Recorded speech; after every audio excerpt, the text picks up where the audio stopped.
The family of a 4-year-old boy who was found unresponsive at an Albuquerque apartment is raising questions about whether his death could have been prevented. The boy was in his mother's care, but she had given up custody to other family members earlier this year.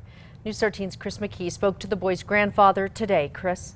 Jess and Dean, Kevin Nelson says the state put James Dunkley Cruz in his house for a few months earlier this year after James was found in bad shape.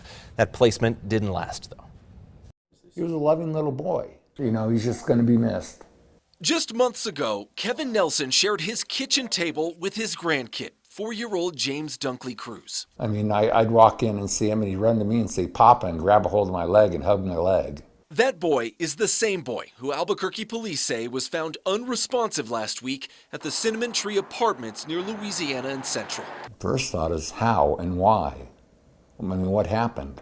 No one has been charged with the boy's death yet. APD says he was with 2 unrelated adults when he was found. Police have also interviewed the mom in the case who had custody of the boy. It shouldn't have happened. There's no way it should have happened, and it should never happen again to anybody else. Kevin's words come as he says he and the boy's aunt had custody of James earlier this year. He came here, he had holes in his clothes, they smelled real bad. I mean, it smelled like cat pee. He was hungry. He says CYFD took James back to his mom after just 2 or 3 months around the summer, something Kevin opposed. Our argument was, well, has her living situation improved? But as far as we knew, it had not. He feels that the boy was left in a poor situation that led to his death. I think the state overstepped their bounds.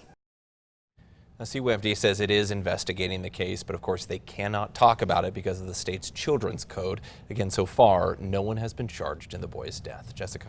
All right, thank you, Chris. A vigil in memory of James Dunkley Cruz is planned for tomorrow night at the ABQ Party Place near 4th and Manal, starting at 6.